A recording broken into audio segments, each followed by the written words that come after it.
Muito bem, pessoal, eu sou o professor Fábio, então vamos ao próximo tema nessa nossa quinta aula, que é vozes do verbo. Então, primeiramente, vamos a alguns conceitos e depois o exemplo de cada um desses conceitos. Olha lá. Voz ativa. O que é a voz ativa? A voz ativa é quando o sujeito da frase executa, pratica uma ação ou um processo. Diferentemente da voz passiva, que é quando o sujeito da frase sofre esse processo. Já na voz reflexiva, o sujeito da frase pratica esse processo e recebe esse processo. Ou seja, ao mesmo tempo que ele é o agente da ação, ele é o paciente dessa ação. E na voz recíproca, é quando dois sujeitos praticam a ação e recebem essa ação, só que de um para o outro. Essa é a relação de reciprocidade. O que eu pratico em alguém é praticado em mim por esse alguém em igual medida. Então vamos a 4 exemplos para vocês conseguirem entender esses conceitos. Vamos ao quadro.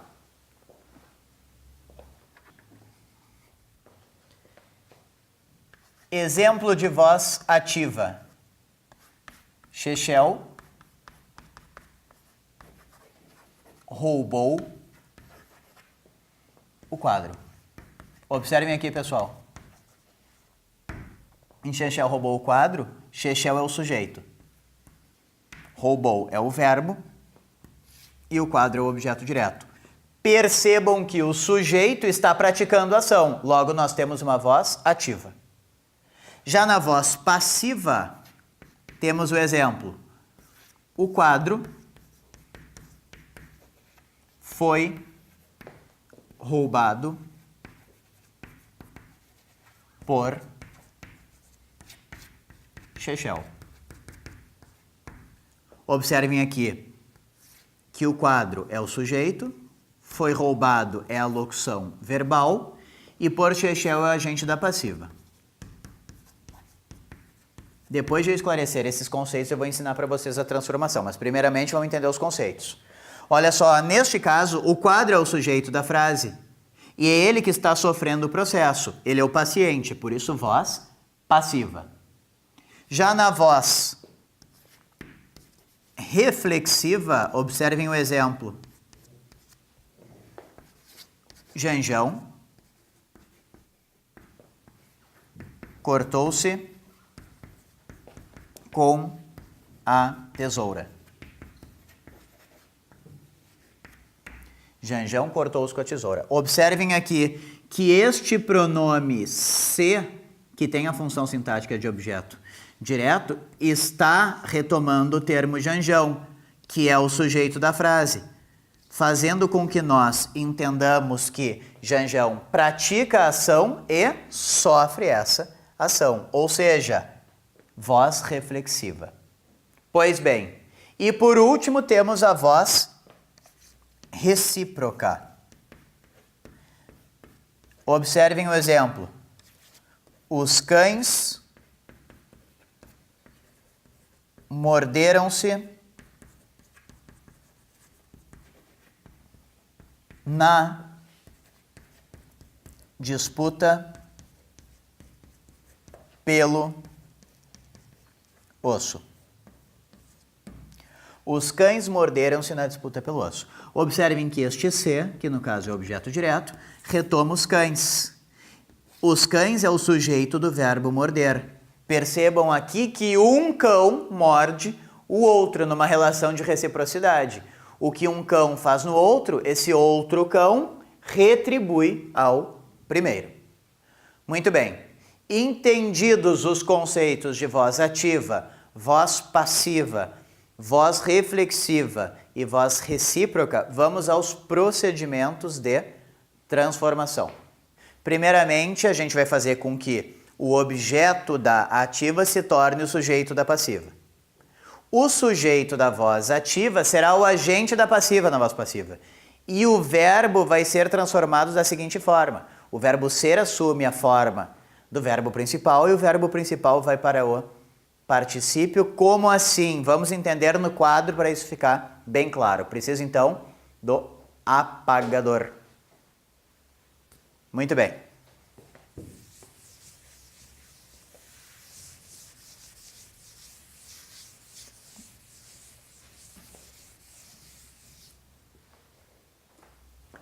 Olha só então, pessoal. Vamos escrever na voz ativa. Chechel escreveu o texto.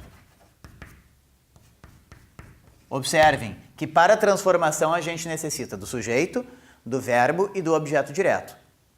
Muito bem. E outros elementos. Depois a gente vai estudar isso. O que interessa é sujeito, verbo e objeto direto. Temos aqui o sujeito, temos aqui o verbo e temos aqui o objeto direto. Observem que o sujeito é agente, porque ele pratica a ação. E o texto é o paciente, porque ele sofre a ação. Agente e paciente são os papéis semânticos dessas funções sintáticas. Muito bem. Queremos fazer a voz passiva, do caso analítica. Lembrando que a voz passiva analítica é aquela que normalmente tem o verbo ser como auxiliar. E a voz passiva sintética, a qual vocês encontram no material no site do aulalivre.net, é aquele caso em que apresenta o pronome passivador ou partícula passivadora se. Vamos à passiva analítica aqui. Observem só quais são os passos. O objeto direto da voz ativa se torna o sujeito da voz passiva. Então a gente só transcreve o texto. Beleza. Ele terá de ser o sujeito da voz passiva. Agora o mais importante, e há certas questões em vestibular que em vez de apresentar a transcrição na voz passiva da frase inteira, se atém apenas ao verbo, querendo saber como fica a forma do verbo, porque essa é a parte mais importante. Então olha só. O verbo ser assume a forma do verbo principal. Como aqui só tem um verbo, não tem locução, ele, por óbvio, é o principal. E o verbo principal vai para o particípio. Pois bem, fazendo a devida concordância com o sujeito, e o verbo ser deve ficar no tempo do escreveu. O escreveu está no pretérito perfeito do indicativo. Então o verbo ser assume essa forma, ficando o texto foi escrito. Muito bem. Foi escrito, locução verbal. Observem aqui uma dica. Toda vez que eu faço a voz ativa e depois transformo para a voz passiva, na voz passiva a estrutura verbal vai sempre apresentar um elemento a mais. Então, se aqui em escreveu eu tenho só um elemento, foi escrito, eu tenho dois elementos. Sempre um a mais. Pois bem, e o sujeito da voz ativa será o agente da passiva. Inserimos aqui a preposição por. No caso, por Chechel, agente da passiva. Retomando, então, os procedimentos. O sujeito, o objeto direto da ativa vira o sujeito da passiva. O verbo ser assume a forma do verbo principal e o verbo principal vai para o particípio e o sujeito da ativa se torna o agente da passiva. Normalmente seguido da preposição por. Agora observem que nem sempre eu preciso dessa preposição por, eu posso ter outras preposições. E de mesma forma, eu nem sempre preciso do verbo ser. Basta para ser voz passiva o sujeito ser o paciente. Como assim? Nós poderíamos dizer, pessoal, por exemplo, a frase Janjão ficou rodeado de policiais. Janjão ficou rodeado de policiais. Percebam que Janjão sofre o processo de ficar rodeado. Logo, ele é um sujeito paciente. E os policiais são quem praticam isso na voz passiva, de policiais. Eles são o agente da passiva. Ou seja, eu tenho uma locução verbal sem o verbo ser, ficou rodeado, e tenho um agente da passiva sem a preposição por, de policiais. Ou seja, não é regra o verbo ser, não é regra a preposição por, embora na maioria das questões que vocês vão fazer encontrem essas estruturas. Então vamos a casos mais específicos de voz ativa e voz passiva. Observem só, outros termos que não sejam sujeito, verbo e objeto. O que nos interessa, como eu falei, é o sujeito, o verbo e o objeto direto. Se houver mais termos que esses, eles não fazem parte da transformação, eles ficam à parte. Então observem aqui, pessoal. No dia de Natal, com muito carinho, Paulo enviou para a noiva um buquê de flores e um cartão. Temos aqui uma voz ativa. Paulo é o sujeito, enviou é o verbo. Um buquê de flores e um cartão é o objeto direto. Percebam que no dia de Natal é um adjunto adverbial de tempo. Com muito carinho é um adjunto adverbial de modo. E para a noiva é o objeto indireto. Adjuntos adverbiais e objetos indiretos não nos interessam para a transformação. Significa que, ao fazermos essa transformação, adjuntos adverbiais e objetos indiretos serão encaixados na frase desde que se mantenha o sentido. Mas eles não fazem parte do processo de transformação. Lembrando qual é o processo de transformação? Olha lá. O objeto direto da voz ativa vira o sujeito da voz passiva. Então, o objeto direto da voz ativa é um buquê de flores e um cartão. Está aqui, ó, um buquê de flores e um cartão. Beleza. Depois a transformação do verbo fazendo a devida concordância e o verbo ser mantendo o tempo e o modo do verbo original. Olha só, enviou. O verbo ser assumirá a forma do enviou e o enviou irá para o particípio. Ficando um buquê de flores e um cartão foram enviados. Foram enviados. Verbo ser assume a forma do verbo principal vai para o particípio. E o sujeito da voz ativa será o agente da passiva. Agregamos aqui a preposição, ficando por Paulo. Muito bem.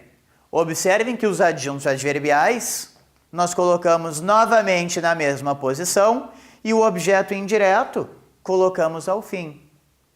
Alguém pode estar se perguntando aí do outro lado, tá, mas eu poderia deslocar aqueles adjuntos adverbiais para outras partes da frase na voz passiva e o objeto indireto também poderia? Poderia, sem dúvida alguma, desde que, isso é o mais importante, o sentido original seja mantido. Ou seja, se o sentido original for mantido, não há necessidade de serem mantidas as mesmas posições de adjuntos adverbiais e de objetos indiretos. Muito bem. Vamos então agora a mais um caso específico de transformação. Olha lá, formas verbais compostas. Observem aqui, pessoal, a voz ativa. Pedrinho deveria estar distribuindo os convites. Fazendo a análise, vocês conseguem perceber que Pedrinho é sujeito, deveria estar distribuindo é o verbo e os convites é o objeto direto.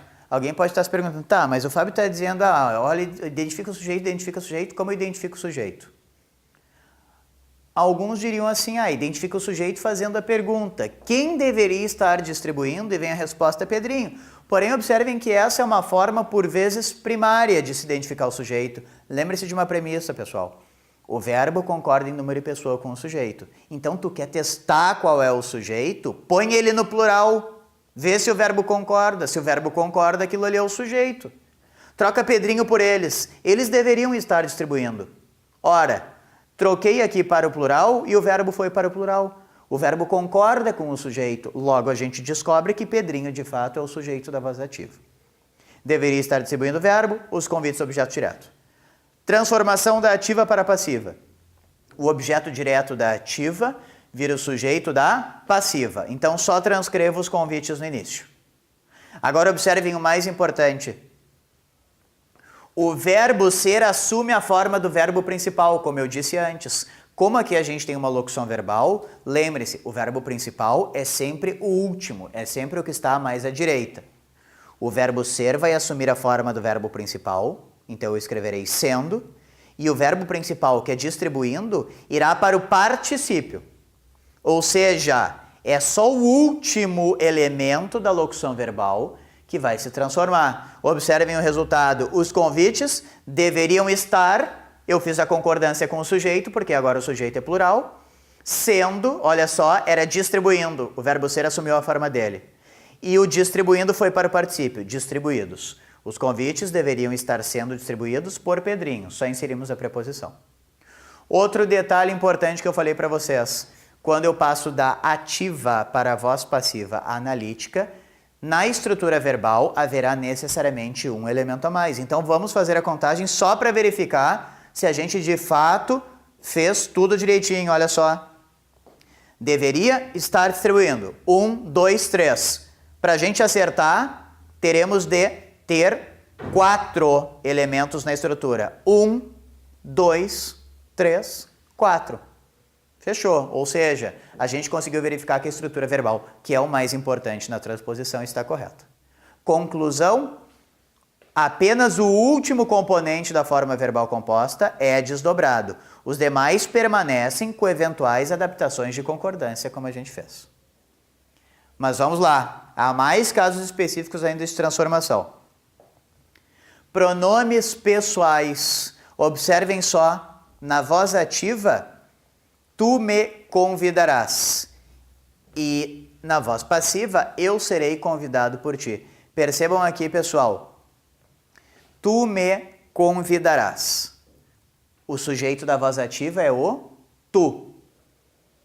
Convidarás é o verbo no futuro do presente.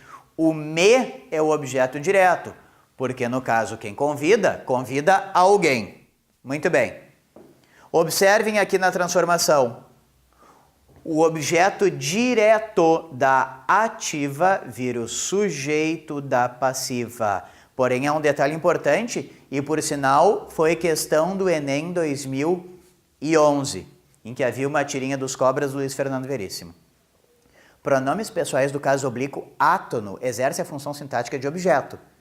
Eles não podem exercer a função sintática de sujeito, sendo por isso que o pronome pessoal do caso oblíquo átono na ativa, para virar de objeto a sujeito, deve se transformar em pronome pessoal do caso reto. Então, observem, de me, pronome pessoal do caso oblíquo átono, passamos para eu, pronome pessoal do caso reto.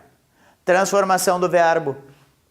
O verbo ser assume forma do verbo principal. O verbo principal vai para o particípio. Como só tem um verbo aqui, o principal só pode ser ele. Fazendo a devida concordância. Eu serei convidado. Vamos fazer a conferência.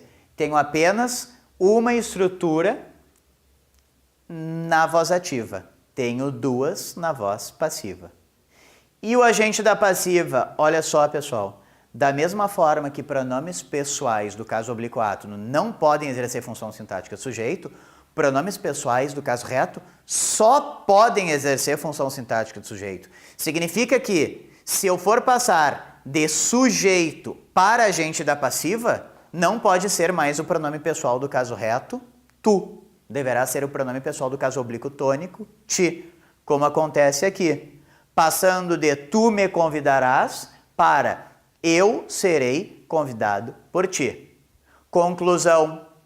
Pronomes pessoais do caso reto, numa das vozes, passando para outra voz, viram oblíquos. Pronomes pessoais do caso oblíquo, numa das vozes, passando para outra voz, ficam retos. Ou seja, eu sempre tenho que fazer essa inversão. Muito bem. Observação importante. Olha só, e isso vocês já devem ter percebido desde o início da aula. Uma oração só pode passar para a voz passiva quando tiver objeto direto, ou seja, quando for verbo transitivo direto ou verbo transitivo direto e indireto. E daí aqui eu coloquei alguns exemplos para vocês observarem impossibilidades de transformação. Observem aqui comigo, ó. Não podemos continuar a agir assim. Continuar a agir assim. O verbo principal é agir. O verbo agir é verbo intransitivo. Ah, como é que eu sei que é verbo intransitivo? Porque quem age, age? Não, não é tão óbvia assim a explicação. Faça uma análise sintática aqui comigo, que por sinal vai ser o assunto da próxima aula. Não é um adjunto adverbial que expressa negação. Podemos continuar a agir. Pois bem, subentende-se que o sujeito dessa frase está em elipse, é o sujeito nós. E o assim é um adjunto adverbial de modo. Observem que a gente não tem objeto aqui direto. Se a gente não tem objeto direto, bom, o que nos resta é um verbo intransitivo. Se verbo intransitivo não tem objeto direto, não tem como eu fazer o objeto direto da ativa virar o sujeito da passiva. Impossível fazer uma voz passiva. Isso aqui é voz ativa. Nas últimas semanas, a garota parecia preocupada. Ora, observem só, a garota é sujeito, preocupada é predicativo do sujeito garota, é uma qualidade atribuída à garota. Como é que eu sei que é qualidade atribuída que se dá por adjetivo e faz o predicativo do sujeito? Troca por garoto. O garoto parecia preocupado, ó, concorda com garota. E parecer é verbo de ligação, ou seja, não há objeto direto também. Impossível configurar-se uma voz passiva aqui. Observe o último caso. Naquela casa, adjunto adverbial, costumam ocorrer coisas estranhas. Ocorrer é intransitivo, ó. Coisas estranhas costumam ocorrer, ou seja, coisas estranhas é o sujeito. Naquela casa é adjunto adverbial, não há objeto direto. De novo, impossível fazer essa conversão. Observem, então, nas questões que vocês fizerem nos vestibulares, que antes de tudo, a gente deve observar se é possível fazer uma voz passiva. Senão a gente fica perdendo tempo tentando fazer e achando impossível. Antes, veja, posso ou não posso fazer? Se eu não posso fazer, bom, eu já consigo eliminar a questão. Se eu posso fazer, daí eu vou para os processos de transformação que a gente viu aqui na nossa aula. Ou seja, pessoal, observamos hoje as transformações de voz ativa para passiva, as peculiaridades desses processos, mas cabe ressaltar que o material didático deve ser olhado. Para quem está assistindo essa aula pelo YouTube, acesse o nosso site aulalivre.net e dê uma consultada lá no material. Até a próxima! Siga o aulalivre.net nas redes sociais e fique por dentro de tudo que acontece em nossos cursos: YouTube, Twitter e Facebook. aulalivre.net, seu portal de cursos grátis.